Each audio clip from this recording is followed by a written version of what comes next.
Hello guys, welcome to the class. One Piece arc wise explanations కి స్వాగతం. ఈ series లో ఇప్పటి వరకు వాటర్ సెవెన్ సాగా వరకు ఫినిష్ చేసుకున్నాం అండ్ థ్రిల్లర్ బార్క్ ఆర్క్ లో 464 చాప్టర్స్ దాకా ఫినిష్ చేసుకున్నాం. సో ఎవరైనా కొత్తగా ఛానల్ లోకి వచ్చి ఉంటే ఖచ్చితంగా సబ్స్క్రైబ్ చేసుకోండి. వన్ పీస్ ని లాస్ట్ వరకు ఎంజాయ్ చేయండి. సో సబ్స్క్రైబ్ చేసుకున్నారు కాబట్టి లేట్ చేయకుండా వీడియోలోకి వెళ్ళిపోదాం. లాస్ట్ పార్ట్ లో సాంజీ నామిని కాపాడడానికి వెళ్లి అబ్జలాం తో ఫైట్ చేయడం స్టార్ట్ చేస్తాడు అండ్ తనని తుక్కుగా కొడతాడు.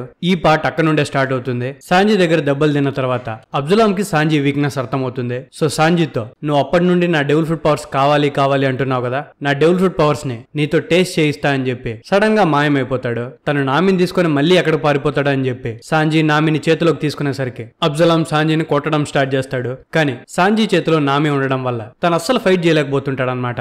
ఒకవేళ కనుక తను కింద పెడితే అబ్జలాం తనని తీసుకొని పారిపోతాడు కాబట్టి సాంజీ నామిని చేతుల్లో పట్టుకొని అబ్జలాం దగ్గర దెబ్బలు తింటూ ఉంటాడు. ఆ తర్వాత కాసేపటికి అబ్జలాం సాంజీ చెస్ట్ లో ఒక పెద్ద కత్తిని పొడుస్తాడు. తన బ్లడ్ నామి మీద ఎక్కడ పడుతుందో అని చెప్పి సాంజీ నామిని కిందకు వదిలేస్తాడు. ఆ టైంలో అబ్జలాం నామి దగ్గరికి నడుచుకుంటూ వెళ్లేటప్పుడు సాంజీ బ్లడ్ మీద అడుగు పెట్టేసరికి సాంజీకి సౌండ్ వినిపిస్తుంది. ఒక్క సెకండ్ కూడా లేట్ చేయకుండా సాంజీ అబ్జలాం ని పట్టుకొని ఎక్స్ట్రా క్రషింగ్ డెత్ అనే టెక్నిక్ ని యూజ్ చేసి రిపీటెడ్ గా తన బాడీ మీద తనని గోడకు కరిపించేస్తాడు. కట్ చేస్తే ఇంకో పక్క పెరోనా మ్యాన్షన్ లో ఉసోప్ ని ఏం చేయలేకపోతుంటుంది కాబట్టి పెరోనా ఉసోప్ కి దూరంగా పరిగెడుతూ ఉంటుంది. ఉసోప్ ఏమో పెరోనా వెనకాల పరిగెడుతూ ఉంటాడు అండ్ తన వెనకాల పెరోనా బాడీ గార్డ్ అయిన కుమాషి ఉసోప్ ని తరుముతూ ఉంటాడు. వాళ్ళు అలా పరిగెడుతూ ఉన్న టైంలో కుమాషి ఉసోప్ మీద అటాక్ చేయడం స్టార్ట్ చేస్తాడు. ఉసోప్ కాసేపు ఫైట్ చేసి కుమాషిని భయపెట్టడానికి ఒక ఫైర్ బాంబ్ ని రిలీజ్ చేస్తాడు. దెబ్బకి నిజంగానే భయపడి కుమాషి అక్కడ నుండి పారిపోతాడు. వీళ్ళిద్దరూ ఫైట్ చేసుకుంటున్న టైంలో పెరోనా అక్కడ నుండి తప్పించుకొని ఉంటుంది అనమాట. సో ఉసోప్ తను ఎక్కడుందా అని వెతుక్కుంటూ వెళ్తే విండో లోపల నుండి చూసినప్పుడు కిటికీలో పెరోనా ఎగురుతూ ఉండడం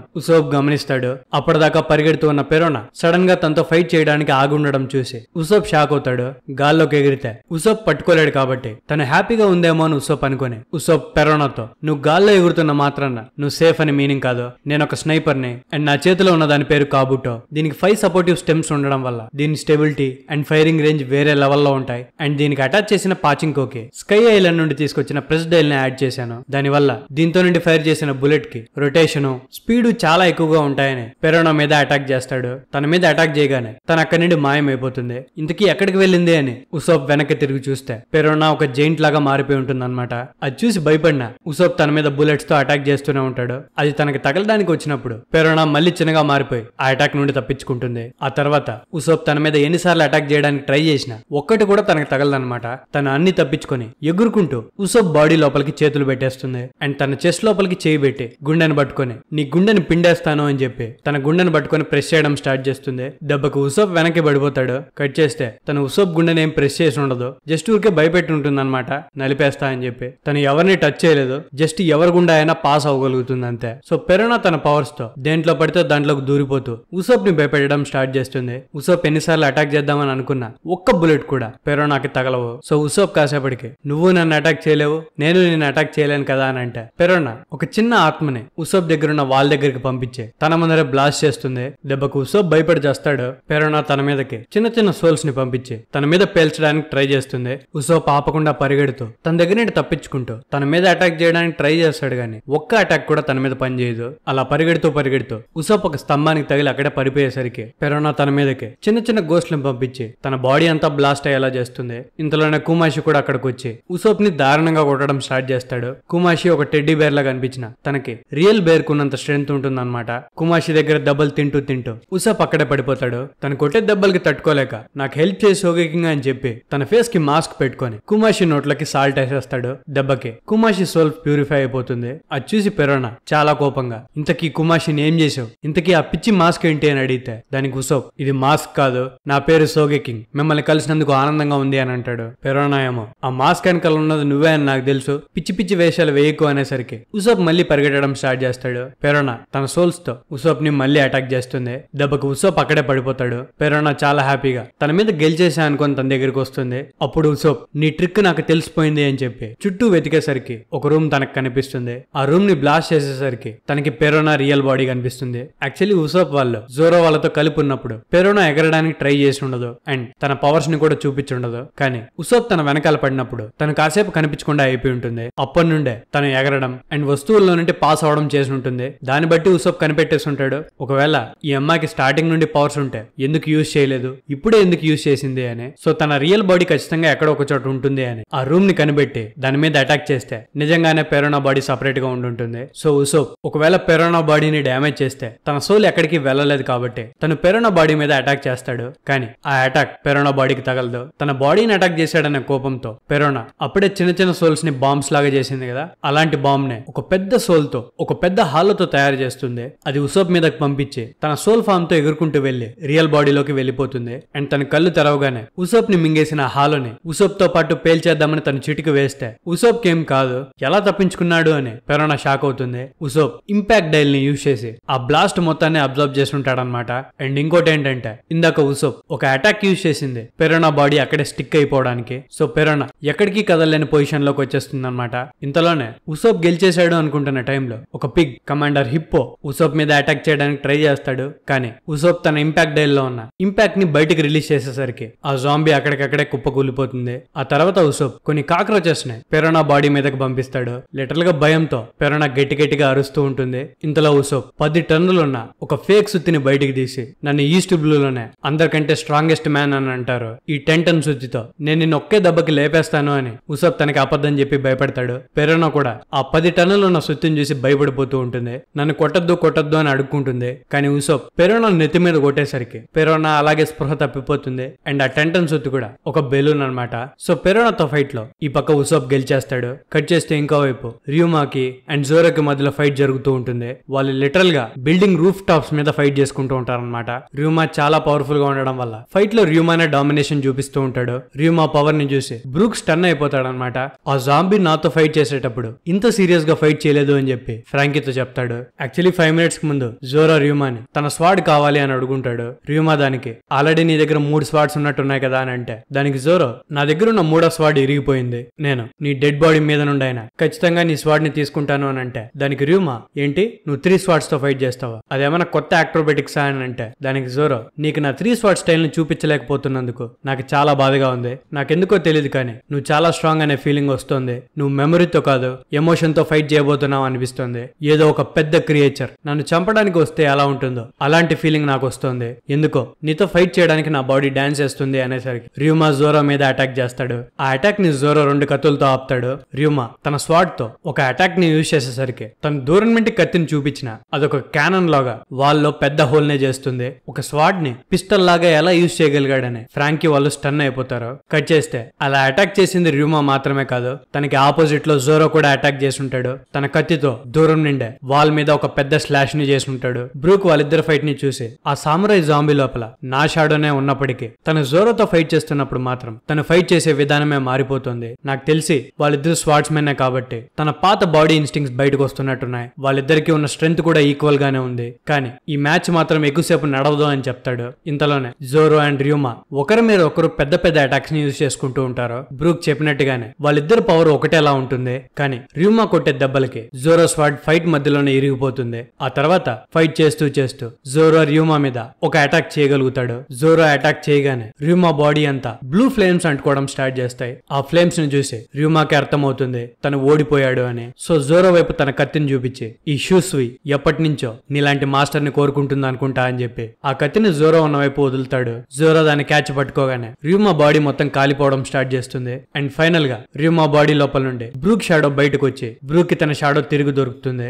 అది చూసి జోరో ర్యూమాతో నువ్వు ఓడిపోవడం చూస్తే నాకు చాలా బాధగా ఉంది, కానీ నీ బాడీ అండ్ నీ మైండ్ కూడా నీదే అయినప్పుడు నేను నిన్ను కలిసి ఉంటే బాగుండేది, నీ ఎరాలో నేను కూడా పుట్టుంటే బాగుండేది అని అంటాడు. ఆ తర్వాత ఈ కటానాన్ని నేను తీసుకుంటున్నాను అండ్ ర్యూమాకి అండ్ నాకు మధ్యలో జరిగిన మ్యాచ్ గురించి ఇక్కడే మర్చిపోదాం, మా మధ్యలో ఫైట్ జరిగినట్టు కూడా ఎవరికి తెలియకూడదు అని అంటాడు. యాక్చువల్లీ జోరో ర్యూమా బాడీకి రెస్పెక్ట్ ఇస్తున్నాడు అనమాట ఒక స్వాట్స్ మ్యాన్ గా, సో అందుకు అలా అని ఉంటాడు. కట్ చేస్తే ఇంకోవైపు గెకోమోరియా మ్యాన్షన్ లో డాక్టర్ హాక్బ్యాక్, సిండ్రీ, చాపర్ అండ్ రాబిన్ కి మధ్యలో ఫైట్ స్టార్ట్ అయింది అని చెప్పాను కదా. యాక్చువల్లీ ఈ ఫైట్ లోకి జోరో షాడో అన్న జాంబీ అండ్ సాంజీ షాడో అన్న జాంబీ రావడం వల్ల రాబిన్ వాళ్ళు ఫైట్ లో ఓడిపోయి వాళ్ళ కస్టడీలోకి వెళ్లిపోతారు. సాంజీ షాడో అన్న పెంగ్విన్ కాసేపటి వరకు సాంజీ లాగే అమ్మాయిలతో ఫైట్ చేయకుండా ఉంటాడు గాని షాడో తన ఈగో కోల్పోవడం వల్ల సాంజీ షాడో అన్న జాంబీ రాబిన్ ని అటాక్ చేసి ఉంటుంది. వాళ్ళు కంప్లీట్ గా డాక్టర్ హాక్బ్యాక్ కంట్రోల్ లో ఉంటారన్నమాట. డాక్టర్ హాక్బ్యాక్ చాపర్ తో ఆ జాంబీస్ లో ఉన్న మీ ఫ్రెండ్స్ షాడోస్ ఆల్రెడీ మా కంట్రోల్ లోకి వచ్చేసాయి, అవి మిమ్మల్ని ఎప్పటికీ గుర్తుపట్టవు అని చెప్తాడు. అండ్ ఆ జాంబీస్ కి తను చెప్పిన కమాండ్ ని ఫాలో అవడం తప్ప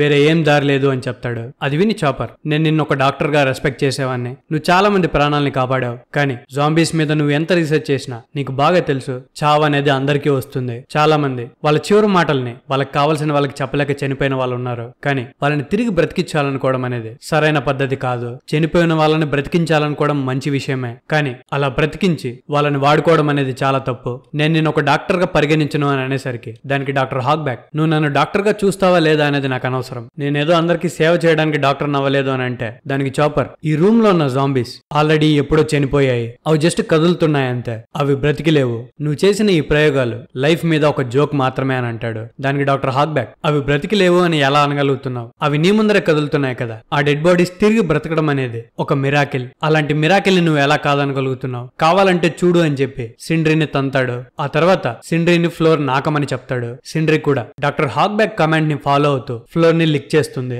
అది చూసి చాపర్ కి చాలా కోపం వస్తుంది. డాక్టర్ హాక్బ్యాక్ చాపర్ తో, చూడు డాక్టర్ చాపర్, నువ్వు ఆల్రెడీ సిండ్రీ ఫోటోలు ఉన్న రూమ్ ని చూసుంటావు, అది తన రూమ్ కాదు నా రూమ్, తను బ్రతికున్నప్పుడు ఒక స్టేజ్ యాక్ట్రెస్ గా పర్ఫామ్ చేసేది, ఆ టైంలో నేను తనతో లవ్ లో పడ్డాను, తను చాలా గొప్ప యాక్ట్రెస్, అంతేకాకుండా చాలా మంచి మనిషి, అందరినీ బాగా చూసుకునేది, కానీ నేను తనకి ప్రపోజ్ చేసినప్పుడు మాత్రం తను నా ప్రపోజల్ ని పట్టించుకోకుండా వేరే వాడిని పెళ్లి చేసుకోవడానికి రెడీ అయింది. ఆ తర్వాత కొన్ని రోజులకి తనకు ఫైటల్ యాక్సిడెంట్ లో చచ్చిపోయింది. తను చనిపోయింది అని తెలుసుకొని నేను చాలా రోజులు బాధలోనే బతికాను. కానీ అప్పుడు నా ముందర గెకో మోరియా ప్రత్యక్షమయ్యాడు. తన ఎబిలిటీస్ ని యూజ్ చేసి సిండ్రీని తిరిగి బ్రతికించగలిగాను. తన లోపల ఏదో ఒక షాడో పెట్టేశాను, ఎందుకంటే నన్ను కాదనుకున్న క్యారెక్టర్ తో నాకు పని లేదు, తన బాడీ అండ్ బ్యూటీ నాకు సొంతమైంది. ఈ సిండ్రీ జాంబీ నన్ను హ్యాపీ చేయడానికే చేయబడింది. నాకు తెలిసి తను కూడా హ్యాపీగా ఉందనుకుంటా, ఎందుకంటే తనకి ఈ ప్రపంచంలో మళ్ళీ బ్రతకడానికి ఛాన్స్ దొరికింది కదా అని అంటాడు. అది విన్న చాపర్, తను మనిషి ఎలా అవుతుంది, అలా ఫ్లోర్ ని నాకడం ఆపేయమని చెప్పు. ఏ మనిషిలో అయినా హార్ట్ అండ్ బాడీకి కనెక్షన్ లేకపోతే వాళ్ళు మనిషే కాదు. నువ్వు డెడ్ బాడీస్ తో హ్యూమన్స్ ని తయారు చేయట్లేదు,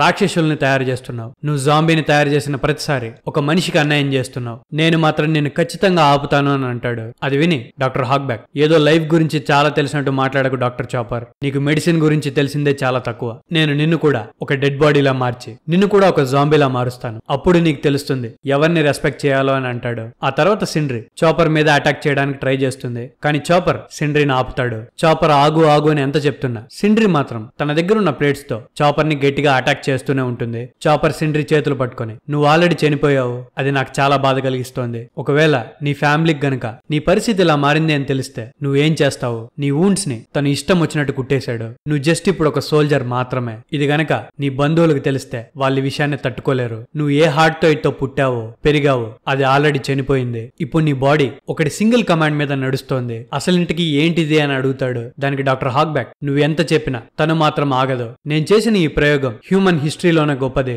మనిషి డ్రీమ్ చేసింది చనిపోయిన వాళ్ళని తిరిగి బ్రతికించాలనే, హ్యూమన్స్ ని తిరిగి బ్రతికించొచ్చు అని అంటాడు. అది విన్న చాపర్, హ్యూమన్స్ కి ఫ్రీడమ్ ఉంటుంది, నువ్వు వీళ్ళని హ్యూమన్స్ లా ట్రీట్ చేయట్లేదు అని గట్టిగా అరుస్తాడు. చాపర్ గట్టిగా హ్యూమన్స్ కి ఫ్రీడమ్ ఉంటుంది అనేసరికి సిండ్రీ ఆలోచిస్తూ అలాగే ఆగిపోతుంది. అప్పుడు రాబిన్ హెల్ప్ తో చాపర్ సిండ్రీకి సాల్ట్ ని తినిపించడానికి రెడీ అవుతాడు. డాక్టర్ హాక్బ్యాక్ వెంటనే రియాక్ట్ అయ్యి ఇనుపి హెల్ప్ తో చాపర్ ని అటాక్ చేయిస్తాడు. డాక్టర్ హాక్బ్యాక్ అటాక్ చేయమన్నప్పుడు ఇనుపి మాత్రమే కాదు జోరో షాడో ఉన్న ఇంకో జాంబీ కూడా అటాక్ చేస్తుంది. ఆ అటాక్ కొద్దిలో మిస్ అయ్యి ఇనుపి జాంబీ తప్పించుకుంటుంది. సో వెంటనే నన్నెందుకు అటాక్ చేసావురా అని Sanjhi zombie and Zoro zombie ఇద్దరు గొడవ పడడం స్టార్ట్ చేస్తారు. వాళ్ళిద్దరూ జోరో అండ్ సాంజీ కాకపోయినా వాళ్ళ పర్సనాలిటీస్ ఒకటే కాబట్టి వాళ్ళు ఖచ్చితంగా గొడవ పడతారని రాబిన్ కి అర్థమవుతుంది. సో రాబిన్ వాళ్ళిద్దరూ ఫైట్ చేసుకుంటూ ఉంటే హాక్బ్యాక్ వాళ్ళని ఆపమని చెప్తే వాళ్ళు ఎక్కడ ఆగిపోతారో అని చెప్పి తన పవర్ ని యూజ్ చేసి హాక్బ్యాక్ నోట్ ని మూసేస్తుంది. సో ఆ రెండు జాంబీస్ అయితే ఫైట్ చేసుకుంటూనే ఉంటాయి. రాబిన్ డాక్టర్ హాక్బ్యాక్ తో, ఈ టవర్ చాలా హైట్ గా ఉంది కదా, నీ వల్ల అయితే నన్ను ఈ టవర్ పై నుండి జంప్ చేయమని అడుగు అని అంటాడు.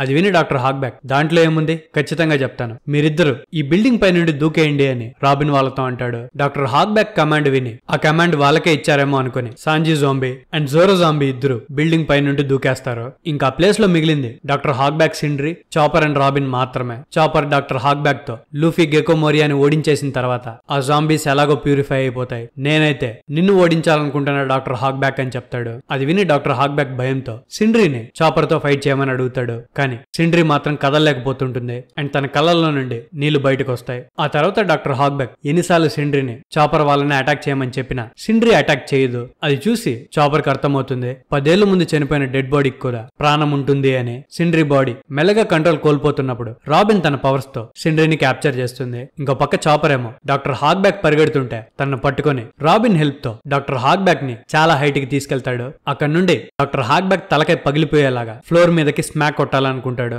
కానీ ఇంతలోనే అప్పటిదాకా నేను పైరెట్ నవుతాను అని లూఫీ లాగే బిహేవ్ చేసిన ఆ ఓజ్ గెకో మొరియా చెప్పినట్టుగానే గెకో మొరియాకి కంప్లీట్ గా ఒబీడియంట్ గా మారిపోతాడు. లూఫీ చూస్తుండగానే ఓజ్ గెకో మొరియా దగ్గరకు వచ్చి నువ్వే నా మాస్టర్ అని చెప్పి అంటాడు. అది విని లూఫీ నువ్వు ఇంతకీ నా షాడోవేనా, నీకు అసలు సిగ్గులేదా, వేరే వాళ్ళ కింద ఎలా పని చేయాలనుకుంటున్నావు అని అడుగుతాడు. కానీ ఆ జాంబీ మాత్రం సైలెంట్ గా ఉంటుంది. సో గెకో మొరియా ఆజ్ కి తన ఫస్ట్ మిషన్ ఇస్తాడు. అదేంటంటే తన చేతికి లూఫీ వాళ్ళ బౌంటీ పోస్టర్లన్నీ పెట్టి థ్రిల్లర్ బార్క్ లో స్ట్రా హ్యాట్ క్రూలో ఉండే ప్రతి ఒక్కరిని చంపేయమని అడుగుతాడు. అది విని ఆ జైంట్ ఓజ్ సరే గెకో మొరియా సమా అని చెప్పి తన ముందరే లూఫీ ఉన్నాడు కాబట్టి అండ్ తను కూడా ఒక స్ట్రా హ్యాట్ కాబట్టి ఒక్క సెకండ్ కూడా ఆలోచించకుండా తన మీద అటాక్ చేస్తాడు. ఈ గ్యాప్ లో తను ఇరుక్కోకుండా గెకో మొరియా అక్కడ నుండి తప్పించుకుంటాడు. కానీ ఆజ్ అటాక్ చేయడానికి ట్రై చేసినప్పుడు రాబిన్ వాళ్ళు ఉన్న గెకో మొరియా మ్యాన్షన్ కూడా డెస్ట్రాయ్ అవుతుంది. అలా డెస్ట్రాయ్ అయినప్పుడు సీలింగ్ అంతా డ్యామేజ్ అయ్యి డాక్టర్ హాక్బ్యాక్ ఒక పెద్ద రాయి కింద పడిపోతాడు. డాక్టర్ హాక్బ్యాక్ అక్కడే ఉన్న సిండ్రీని తన మీద ఉన్న రాయిని బయటికి తీయమని అడుగుతాడు. కానీ సిండ్రీ బాడీ మాత్రం అస్సలు కదలదు. దానికి డాక్టర్ హాక్బ్యాక్ సిండ్రీని దారుణంగా తిడతాడు. నీకు అసలు లాయల్టీనే లేదు అని, నువ్వు దేనికి పనికిరాని చెత్తవు అని. అదంతా చాపర్ పై నుండి చూస్తూ ఉంటాడు. సిండ్రీ చాపర్ ని చూసి ఒక చిన్న స్మైల్ ఇస్తుందన్నమాట. సో సిండ్రీ బాడీ లోపల ఏ సోల్ ఉన్నా తన బాడీ మాత్రం ఇంకా కాన్షియస్ గానే ఉందని చాపర్ అర్థం చేసుకుంటాడు. ఇంతలోనే ఆ స్ట్రా హ్యాట్ పైరట్స్ ని పట్టుకోవడానికి ఫాస్ట్ గా పరిగెట్టినప్పుడు డాక్టర్ హాక్బ్యాక్ ఆ రాళ్ల కింద పడిపోతాడనమాట. రాబిన్ వాళ్ళ తర్వాత ఉసోప్ ని పట్టుకోవడానికి ఉసోప్ వెనకాల వెళ్తాడు అండ్ సాంజీ ఉన్న చర్చ్ ని కూడా డిస్ట్రాయ్ చేస్తాడు. ఇంతకీ ఏం జరుగుతుందని సాంజీ కొంచెం పక్కకి తిరుగుతాడంటే తన చేతిలో ఉన్న నామిని ఎబ్జలాం గాడు మళ్ళీ తీసుకుని వెళ్ళిపోతాడు. సో ఇప్పుడు Gecko Moria ultimate soldier giant Oars straw hats ని చంపడానికి థ్రిల్లర్ బార్క్ మొత్తం తిరుగుతూ ఉంటాడు. సో స్ట్రా హ్యాట్స్ కి, ఆజ్ కి, లూఫీకి అండ్ గెకో మొరియాకి మధ్యలో ఫైనల్ ఫైట్ స్టార్ట్ అవుతుంది. ఇందులో ఎవరు గెలుస్తారో అనేది మనం నెక్స్ట్ పార్ట్ లో తెలుసుకుందాం. ఇప్పటి వరకు 470 చాప్టర్స్ కంప్లీట్ అయ్యాయి. ఒకవేళ మీరు ఇక్కడ నుండి యానిమే ఎపిసోడ్స్ చూడాలనుకుంటే మీరు ఎపిసోడ్ 370 దగ్గర స్టార్ట్ చేయొచ్చు. సో థ్యాంక్ యూ లాస్ట్ వరకు చూసినందుకు. మళ్ళీ నెక్స్ట్ వీడియో వెన్స్డే రిలీజ్ అవుతుంది అండ్ ఆ పార్ట్ తో థ్రిల్లర్ బార్క్ మొత్తాన్ని ఫినిష్ చేస్తాను. సో మళ్ళీ నెక్స్ట్ వీడియోతో వెన్స్డే కలుసుకుందాం. అప్పటి వరకు జాగ్రత్త. Love you, me anime professor.